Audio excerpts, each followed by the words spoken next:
नमस्कार, मैं गणेश जोशी। आज बात करते हैं मानसिक समस्याओं पर। भारत में ही करीब 15% लोग ऐसे हैं जो किसी न किसी तरह की मानसिक समस्याओं से ग्रस्त हैं, चाहे वो डिप्रेशन है, एंग्जाइटी है, बाइपोलर डिसऑर्डर है, सिज़ोफ्रेनिया है और भी तमाम तरह की बीमारियां हैं।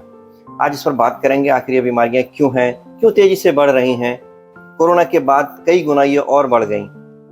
इतनी बड़ी संख्या में जब मानसिक बीमारियां बढ़ रही हैं तो इसका कैसे समाधान है और किस तरीके से हम अपनी जीवन शैली को ठीक करके इनको दुरुस्त कर सकते हैं और अपनी जीवन शैली को बेहतर बना सकते हैं। इसी विषय पर आज हम बात करेंगे और हमारे साथ बातचीत करने के लिए उपस्थित हैं डॉक्टर सुशीला तिवारी, राजकीय चिकित्सालय में मनोचिकित्सक डॉक्टर निकिता देवपा जी। निकिता जी नमस्कार, बातचीत करने के लिए स्वागत है। डॉक्टर निकिता जी ने MBBS श्रीनगर से किया है और MD साइकेट्री SRMS बरेली से और यूनिवर्सिटी ऑफ गोल्ड मेडलिस्ट हैं।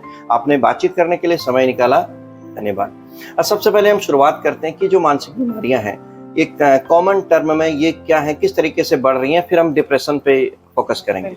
जी देखिए, अब बीमारियां इसलिए बढ़ चुकी हैं सबसे पहले क्योंकि हमारा लाइफस्टाइल बहुत चेंज हो गया है। जी। पहले जमाने में लोग काम बहुत करते थे, फिजिकल एक्टिविटी करते थे, पहाड़ों से इधर से उधर चलना खुद से होता था। लेकिन आजकल जो सुविधाएं उपलब्ध हो चुकी हैं, जो ऑनलाइन नेट हो गए हैं, है ना, सोशल नेटवर्क साइट्स हो गई हैं जिसमें लोग दिखाते हैं कि हम लोग बहुत खुश हैं। तो ये सारी चीजों से कहीं ना कहीं लाइफस्टाइल से हमारी ये जो मानसिक दिक्कतें हैं ये बढ़ती आ रही हैं। जबकि व्यक्तिगत रूप से वो खुश नहीं है। बिल्कुल बिल्कुल। व्यक्तिगत रूप जो उनकी रियलिटी है वो थोड़ी अलग है, जो वो दिखाते हैं वो बहुत अलग है, लेकिन लोग उससे प्रभावित होकर उस चीज में सोच कर कि हमारे पास ये चीज क्यों नहीं है, हमारी जिंदगी क्यों नहीं अच्छी है, तो उससे प्रभावित होकर कहीं ना कहीं मानसिक दिक्कतें ये शुरू होती है। सबसे अधिक कौन सी समस्या आ रही है? डिप्रेशन एक कॉमन टर्म है। बिल्कुल। आखिर वो क्यों इतनी तेजी से लोगों की जुबान में चढ़ रहा है और क्या समस्या है? हर व्यक्ति दूसरा व्यक्ति कहने लगा मैं तो डिप्रेशन में हूँ या एंग्जाइटी में हूँ, ये क्या है? देखिए, बहुत अच्छी चीज है कि अब लोगों को पता तो चल रहा है कि डिप्रेशन नाम की कोई चीज होती है। ये हम श्रेय देंगे कोविड को, है ना। कोविड के बाद से ही लोगों को पता चला है कि मानसिक बीमारियां भी कुछ होती हैं। पहले लोग डिप्रेशन से या एंजाइटी, इनको पता नहीं था क्या होते थे, तो ये जनरल फिजिशियन के पास जाते थे। अब दिक्कत जब कोविड के बाद लोगों को पता चलने लगी है तो लोग हमारे पास ज्यादा आना शुरू हुए हैं, उसमें कहीं ना कहीं अवेयरनेस जागने लगी है ना। तो ये बहुत अच्छी चीज है एक तरीके से। लेकिन मैंने वही कहा फिर से, डिप्रेशन एंजाइटी इसलिए बढ़ रही है क्योंकि हमारा लाइफस्टाइल बहुत ज्यादा चेंज हो रहा है ना। और सबसे आम जो बीमारी है मानसिक की वो यही है, एंजाइटी सबसे आम है, उसके बाद फिर डिप्रेशन है। जो डिप्रेशन है आखिर उससे कैसे पहचाने कि लोग आपके पास तक पहुंचे? बिल्कुल, डिप्रेशन के कुछ लक्षण होते हैं।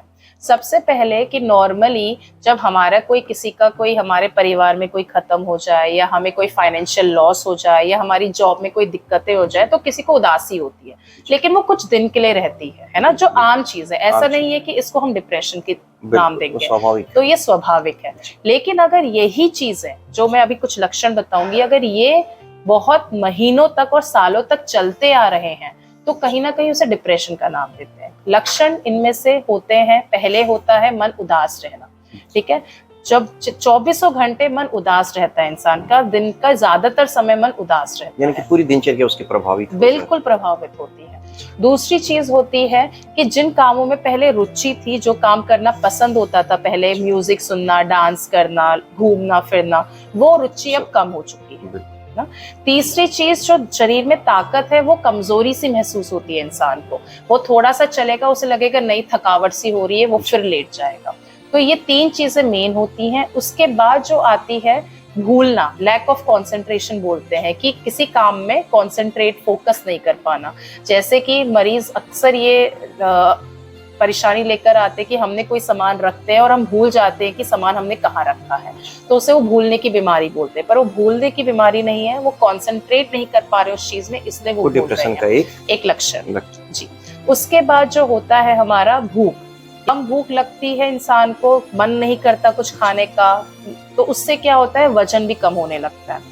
कभी कभी ऐसा भी होता है, कुछ प्रतिशत लोगों में देखा गया कि भूख ज्यादा भी लगती है। किसी को भूख ज्यादा लगती है, बहुत मन करता है बस खाते रहो, उसकी वजह से वजन बढ़ भी जाता है। फिर आता है हमारा नींद कम। बहुत आम लक्षण है, लेकिन नींद जो है सिर्फ स्पेसिफिक ऐसा नहीं है डिप्रेशन में ही होता है, ये कई बीमारियों में भी हो सकता है, लेकिन इसका एक लक्षण नींद कम आना भी है। इंसान ऐसा होता है कि वो सोने जाए और उसको नींद ही ना आए, या फिर नींद आ तो गई है लेकिन बीच बीच में टूट रही है, या नींद जल्दी खुल गई, तो ये भी नींद की समस्या एक लक्षण है। तो डिप्रेशन, ये जो तमाम लक्षण हैं, हाँ जी, क्या इसका इलाज संभव है? बिल्कुल संभव है, बहुत ही इम्पोर्टेंट लक्षण है, और इसके लिए हमें बहुत ही चौकन्ना भी रहना चाहिए। वो है कि सुसाइड, ऐसा लगना किसी को मरीज में, आत्महत्या के विचार आना कि जिंदगी बेकार है, जिंदगी में कुछ रखा नहीं है, जीने की इच्छा ही नहीं है, इससे अच्छा तो मैं खत्म ही हो जाता हूँ। तो ये भी बहुत जरूरी एक लक्षण है। इसका बिल्कुल इलाज संभव है। इसमें हम लोग दवाइयाँ चलाते हैं, दवाइयों के साथ साथ हमारा बातचीत वाला थेरेपी बोलते हैं, काउंसलिंग बोलते हैं, ये भी बहुत काम करती है। कब तक इसका इलाज करना पड़ता है, या लाइफ टाइम दवाइयाँ खानी पड़ती हैं या उससे ठीक हो सकती है? बिल्कुल ऐसा नहीं है कि लाइफ टाइम दवाइयाँ खानी पड़ती हैं।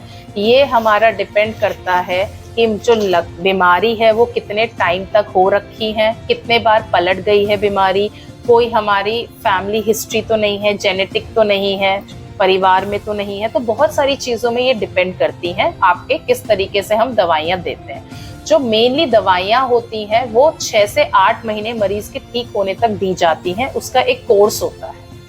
उसके बाद हम धीरे धीरे करके दवाई को कम करके बंद करते हैं। लेकिन कुछ मरीज क्या करते हैं कि 1.5 महीने में अगर वो बिल्कुल ठीक हो जाते हैं तो अपनी तरफ से दवाइयाँ बंद कर देते हैं। तो उसकी वजह से उन्हें ये लगता है कि दवाइयों की हमें आदत लग गई है, बीमारी पलट गई है, पर बीमारी पलटी नहीं है, पर जड़ नहीं गई है। तो जब तक वो जड़ तक हम लोग घुसे ना, वो जड़ को हटाए ना, तब तक बीमारी में वो पलटती रहेगी। तो इसमें बहुत जरूरी ये रहता है कि आप तसल्ली से बस दवाइयाँ करते रहें, और दवाइयाँ एक कोर्स होता है उसका, वो कंप्लीट जरूर करें।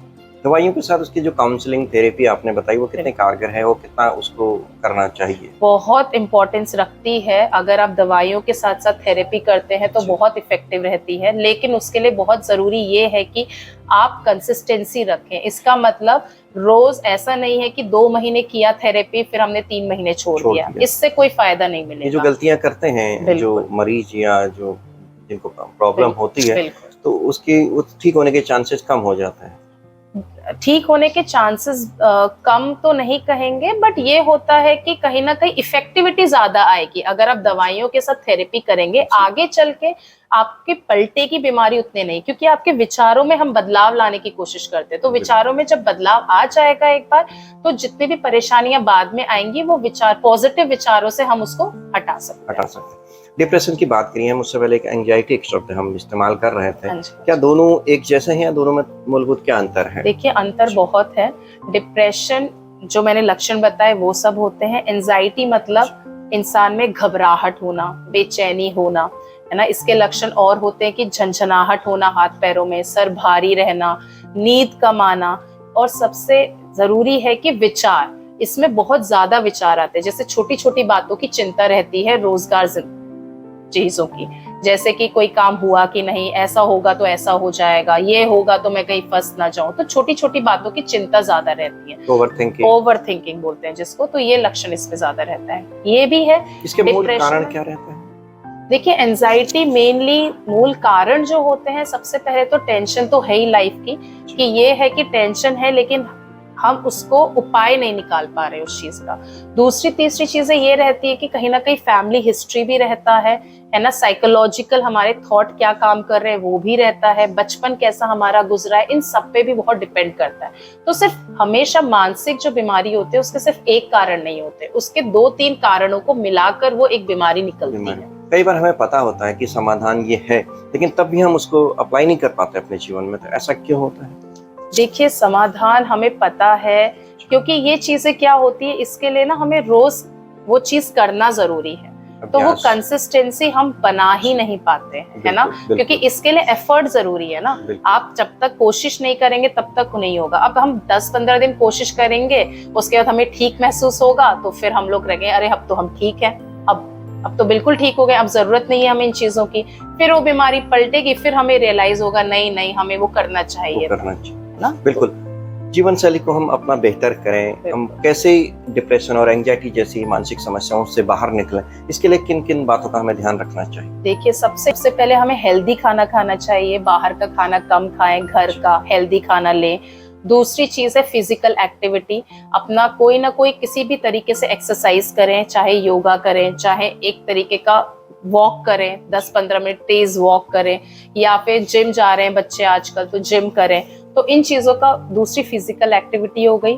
तीसरा हमारा नींद हो गया कि स्लीप हम प्रॉपर लें, क्योंकि आजकल क्या है, जॉब का प्रेशर इतना है, हर चीजों का प्रेशर इतना है कि हम स्लीप को उतना टाइम दे ही नहीं पाते फिर हैं। उसके बाद मोबाइल का जो ज्यादा उपयोग है, बिल्कुल, क्योंकि उससे भी कहीं ना कहीं वो हमारा एक लाइफस्टाइल ही हो गया है ना। लाइफस्टाइल को हेल्दी रखना बहुत इंपॉर्टेंट है, ठीक है। तो ये मेन चीजें यही है जिससे कि हम इन चीजों से बच सकते हैं। मेडिटेशन और योग इसमें काफी कारगर बताया जाता है, क्या आप भी इसके लिए सुझाव देती हैं? बिल्कुल बिल्कुल, मैं हर एक मरीज को सुझाव देती हूँ कि योगा और मेडिटेशन जरूर करें। जिसको अगर बीमारी है तो वो ठीक होने के चांसेस भी बढ़ेंगे, जिसको नहीं है तो उसको वो आगे चल के शायद नहीं होगी। तो हम कोशिश यही करते हैं, योग तो सबसे जरूरी है, वो आपका मेंटल हेल्थ में भी बहुत काम करता है, फिजिकल हेल्थ में भी बहुत काम करता है, तो बिल्कुल करना चाहिए उसको। थैंक यू डॉक्टर निकिता जी ने मानसिक समस्याओं पर काफी अच्छा सुझाव दिए। जीवन शैली को हम किस तरह से ठीक रखें इस बारे में बताया। बातचीत करने के लिए धन्यवाद। नमस्कार।